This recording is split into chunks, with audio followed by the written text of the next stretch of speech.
Happy Wednesday, everyone, and welcome to Pathway to Pleasure Facebook Live today. So, today I am going to speak a little bit about why people don't like talking about XEX. I was sharing with a friend that when I go to networking events, I either have a flock of people who want to talk to me because I am a safe space for them to talk about SEX, and they just want to open up because they really, no one's ever asked them questions about it or never actually gave them the permission um, to speak about it and having someone willingly listen. Or I have the opposite where I'm avoided at all costs because people feel really uncomfortable. And it's really interesting to me, and it's something that for me personally, as a sexuality coach, as a sex educator for these years, I have to remember that not everybody is comfortable talking about what I love to talk about. And almost I have to, for me, myself, I have to come back to almost like a beginner's mind. And what I want to talk about today is just actually, I wrote down a couple comments from some women clients about sexuality, about pleasure, about sex. And here's a few statements that they said. They said that,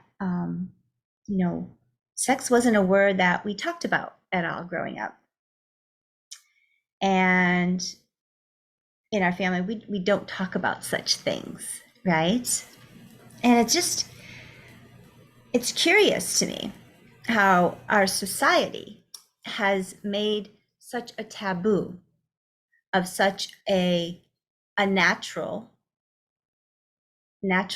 practice, a beneficial practice.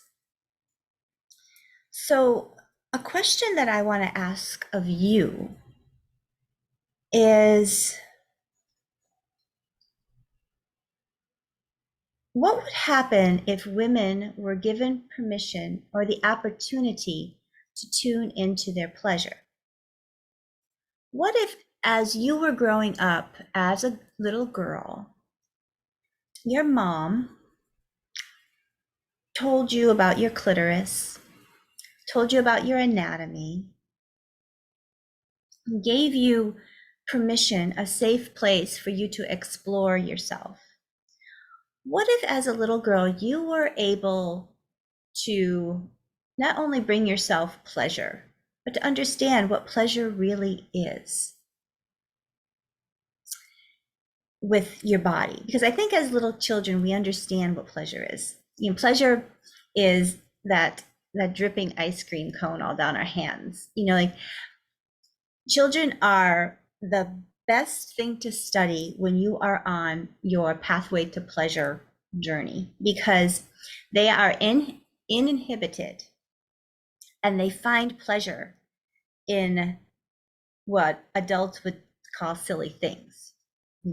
The littlest rock, the tiniest seashell, the bird up in the tree, this flower that your child picked for you because they thought it was like the most beautiful thing in the world.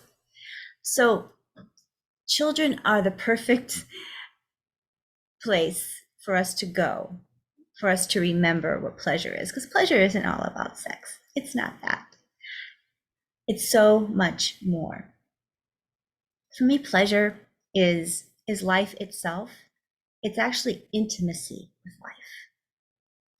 And intimacy with life is such a broad category.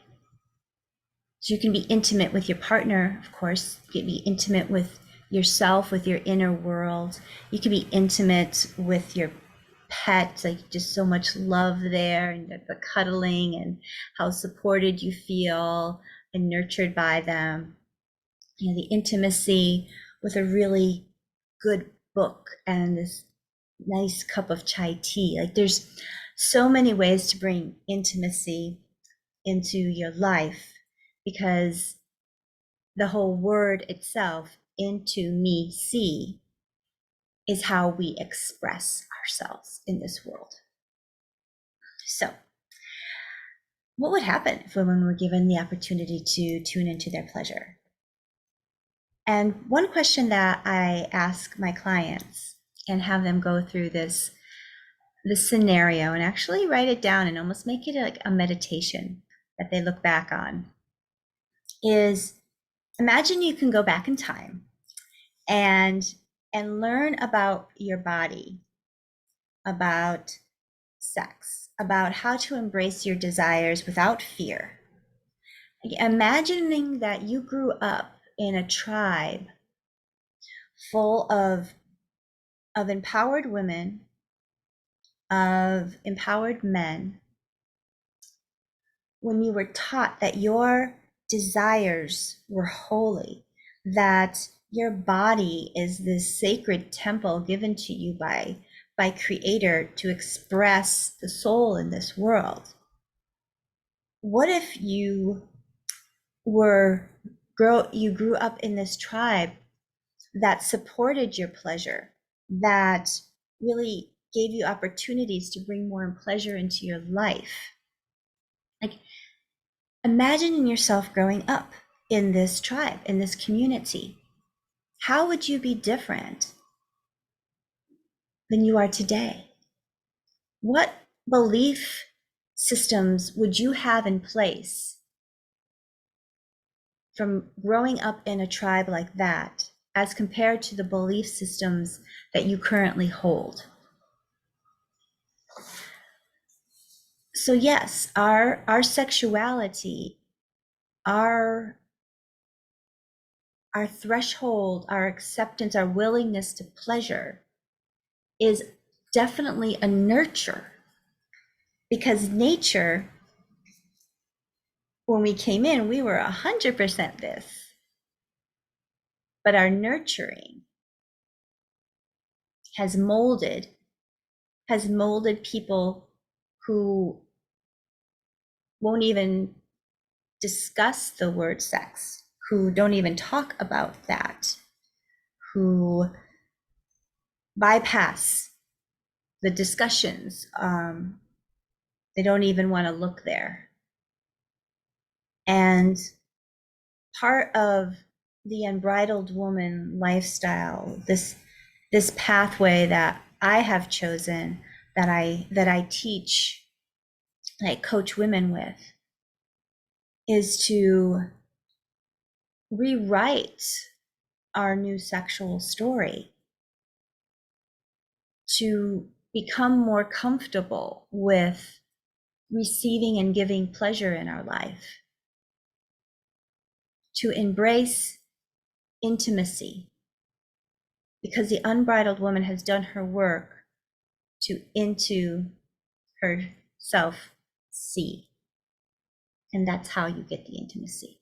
It's a byproduct of your deep inner journey, looking at old belief systems and patterns, and looking at shadows, and connecting deeply with your body and releasing all that stuck trauma, all that stuck past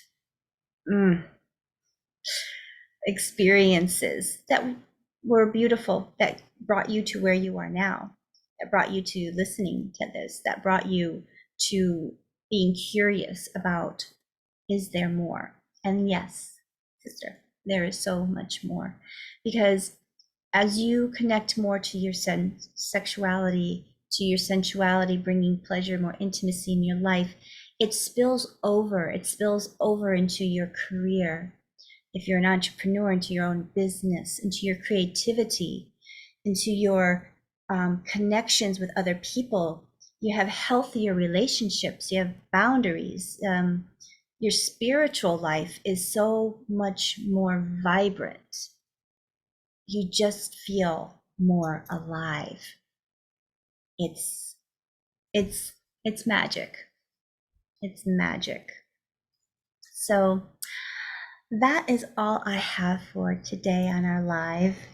Just offering that those two questions to maybe journal and ponder, and deciding if it is time for you to make the choice and start on the path of the unbridled woman, because it is life-changing.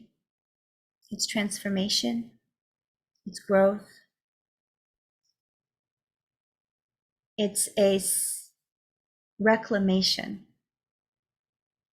into your own vitality and your true expression of your soul. Sending you much love.